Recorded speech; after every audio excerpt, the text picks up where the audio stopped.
स्वागत है दोस्तों। आज मैं अपनी मिथि कुक की पौराणिक रसोई से नेपाल की जीवित देवी के बारे में आप लोगों को बताऊंगी।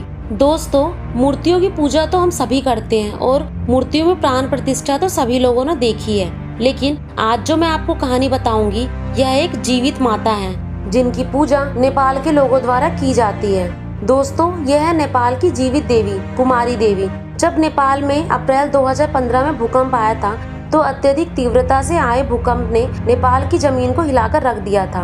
हजारों की संख्या में लोग प्राकृतिक आपदा के कारण भेंट चढ़ गए, लेकिन एक स्थान ऐसा था जहां मौजूद सभी लोगों पर आंच तक नहीं आई और वह स्थान था जीवित देवी के नाम से प्रसिद्ध नेपाल की कुमारी देवी का मंदिर। नेपाल के लोगों का मानना है कि जीवित देवियां आपदा के समय उनकी रक्षा करती हैं। इस मान्यता की शुरुआत 17वीं शताब्दी में आरंभ हो गई थी।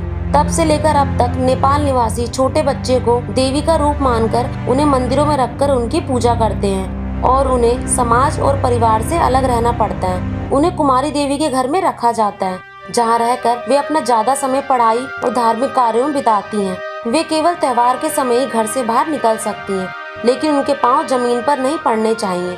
और जब वह बच्चे 11 साल की हो जाती हैं, तो उनकी पदवी छीन ली जाती है। तब उनके या तो मासिक धर्म शुरू हो गए या किसी अन्य वजह से उनके शरीर से रक्त बहने लगा, या फिर मामूली सी खरोंच भी क्यों ना आ जाए। ये परंपरा करीब 3 सदी पुरानी बताई जाती है। कालांतर में यहाँ 11 कुमारी देवियाँ हैं।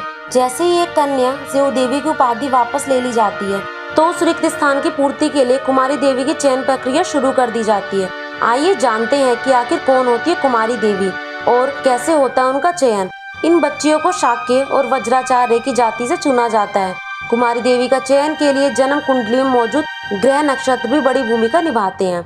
माना जाता है कि कुमारी देवी में 32 गुणों का होना अनिवार्य होता है। कुंडली के अलावा उनके भीतर कुछ ऐसे लक्षण देखे जाते हैं जो उनके कुमारी देवी बनने में मदद करते हैं। इसके लिए 32 स्तरों पर उनकी परीक्षाएं होती है। जैसे उनके सामने भैंस के कटे सिर को रखा जाता है। इसके अलावा राक्षस का मुखौटा पहने पुरुष वहां नृत्य करते हैं। जो बच्चियां डर जाती हैं वह इस चयन प्रक्रिया से बाहर हो जाती हैं और वह कुमारी देवी नहीं मानी जाती है। जो भी बच्चियां बिना किसी डर के इन परिस्थितियों को पार कर लेती हैं, उनकी अगली परीक्षा होती है। उसके बाद उनको शारीरिक तौर पर परीक्षित किया जाता है। जैसे उनकी शंख के समान गर्दन होनी चाहिए, गाय की तरह पलकी होनी चाहिए, बड़ी बड़ी आंखें होनी चाहिए, हिरनी जैसी रंग गोरा होना चाहिए और इसके अलावा जो उनकी आवाज है वो बत्तख की तरह कोमल और स्पष्ट होनी चाहिए।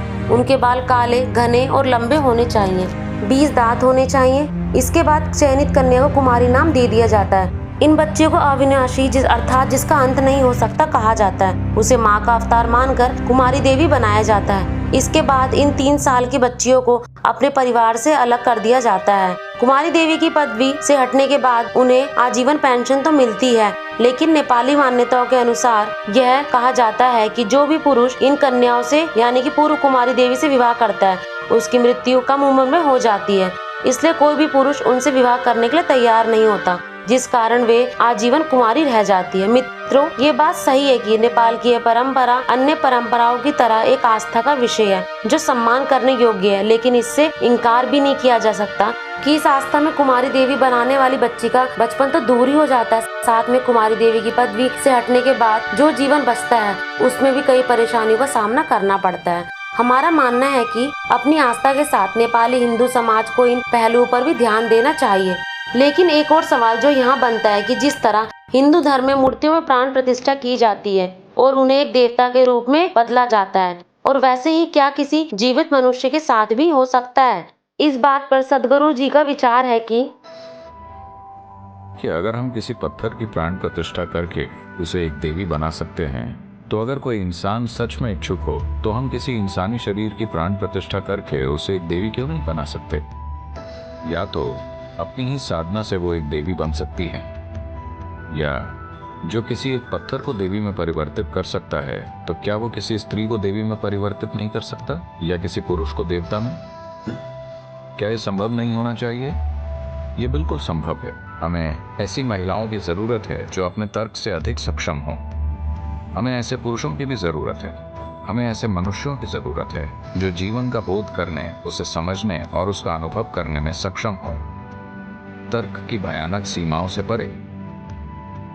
मैं कम से कम 3 से 5 वास्तविक देवियों की रचना करना चाहता हूँ। सच में मेरा मतलब है हार्ड मास की महिला, उन्हें अलग अलग गुणों वाली वास्तविक देवियों में तब्दील करना और लोग उन्हें वैसे ही अनुभव कर सकें। दोस्तों, जीवित कुमारी देवी के ऊपर आप लोगों की क्या राय है? कमेंट सेक्शन में जरूर बताएं। और अगर वीडियो अच्छी लगी है तो साथ ही साथ लाइक और शेयर भी करें और मेरे चैनल को सब्सक्राइब करना ना भूलें।